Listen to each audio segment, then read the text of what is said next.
Welcome back. Now, ladies and gentlemen, I want to put focus today on how buying a four-wheeler is a dream for lakhs and lakhs of people in our country. I'm sure most of you plan your finances in a way where you are either saving up for a vehicle or accommodating its EMIs in your monthly budget. Buying a car is nothing short of a milestone for countless middle-class families in our country. It has an aspirational value attached to it. It is an asset that makes you feel confident, and in most cases, it's considered more than just a possession. It also has an emotional value attached to it. But what happens when the authorities seize your vehicle in broad daylight simply because they can? An asset you worked hard for, paid taxes on, just to be picked up and sent to the scrapyard. This is what many aggrieved citizens of Delhi are complaining against. That their overage vehicles are being impounded from private spaces and gated communities. Sure, the NGT order on scrapping overage vehicles should be followed. If these are unfit, polluting vehicles, of course, they should be sent for scrapping. But a due process has to be followed. Simply towing the cars away from private spaces without any notice is a clear case of citizens' rights being trampled upon. At Mirror Now, we are running your campaign, Old Car Not Bekaar, for the second straight week. Over the past 1 week, we have had several residents join our campaign and even call us to share their stories of what they claim has been harassment by the government.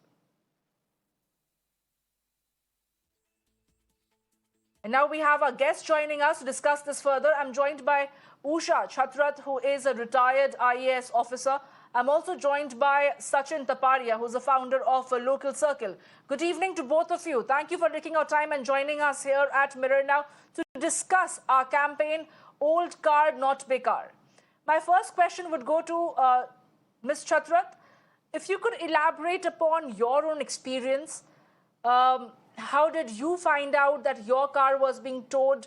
What was the experience thereafter? Did you get the due compensation? And how do you look at this entire scrappage policy and the implementation of it?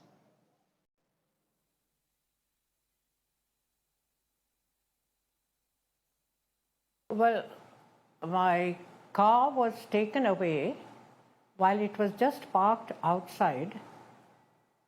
And my daughter had just gone inside a shop, and this was parked in Green Park, which is, we approach Green Park through the colony itself. And for a long time, she did not know where the car had gone. Eventually, somebody informed her that it had been towed away. And we tried to retrieve the documents and other valuables which were in the car, but we had no access to the car at all. And when we approached the authorities to be able to see whether we could retrieve any of the stuff lying in the car, we were told that the car was unreachable and there was no way we could get to it.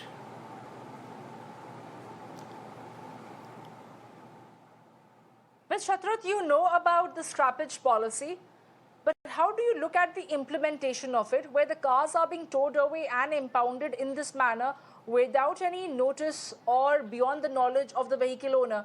Do you think it's the right thing to do, or do you see it from the perspective of it being absolute harassment? Well, I would say it is not the right thing to do. If you have a policy, you have the right to implement the policy. But that the policy must be implemented with due notice to the people affected.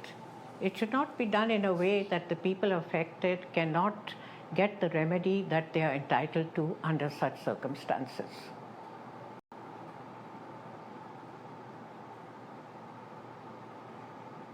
Ms. Chatrat, were you able to get the due compensation for your car, whatever nominal amount that is idly promised? Were you able to get that? Yeah. We were able to get that 25,000, for which we had to go to a far-off place, which was indicated to us, and there was actually no problem in getting that compensation. it was an amount of 25,000, far below the actual value of the car. That's very unfortunate. But Ms. Chatra, do you think for senior citizens especially, there should be some reconsideration from the government's end? Well, I think there should not only be some reconsideration, but I think the policy of fighting pollution should be thought out in a much better way, because there are a large number of things that cause pollution. And Delhi, of course, is a very badly polluted city as compared to other cities in the world. But running cars which are 10 to 15 years old and are in very good condition are not really the sole cause of causing pollution. And therefore, the policy of fighting pollution should be better thought out than just trying to scrap cars over a certain period of time and thinking that that is the solution to the pollution in the city. Let me leave that question across to Ms. Sachin Taparia, who's joining me right now. Good to have you back, Mrs. Taparia. You just heard the entire ordeal and experience of Ms. Chatrat over here. Again, she mentions is that the mere age of a car doesn't denote whether it is really polluting or not. Do you think the policy rethink is required, as more and more reactions is what we are getting here for a campaign? Absolutely, Samia, and it's very unfortunate to hear, what happened in the case of Ms. Usha. We at Local Circles have done an extensive survey where we have reached out to thousands of citizens across the country. And, 7 times as many people are in favor of a kilometer-based criteria for scrapping as opposed to an age-based criteria. And the reason is just that, which is basically that you have a lot of cars that have, less than 50,000 kilometers, and they are, in the age of 10 to 20 year, age group. And these cars basically are fit for running. They have the pollution certificate. It's just that they are old. They have not been used as much. At the same time, you have vehicles which are, commercial vehicles, taxis, that have more than 200,000 kilometers, that are not meeting the norms of pollution. They somehow managed to get a pollution certificate, and they are more than 10 years old and 15-year-old.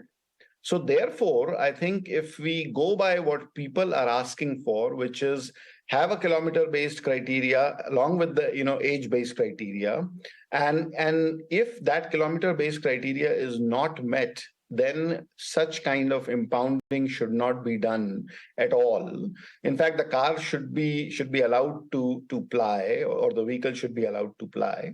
So therefore, I think that's the fundamental policy rethink that is required in the NGT order, as well as in the broader vehicle scrappage policy, which is going to go beyond Delhi across all of India, because you have a lot of people across the country in smaller towns where the running is not as much, 15, 20-year-old vehicles, less than 50,000 kilometers, they're not going to scrap their vehicles just because there is a policy.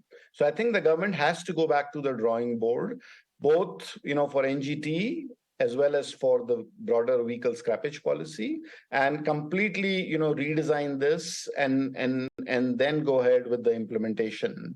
As far as the NGT order goes, currently I think there should be an immediate stop to this activity of forcefully impounding people's vehicles, Yes. citing that NGT order.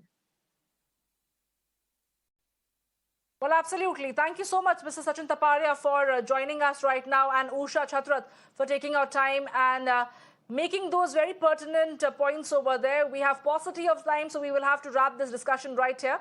But thank you for joining us in our Mirror Now campaign, Old Car Not Bekaar.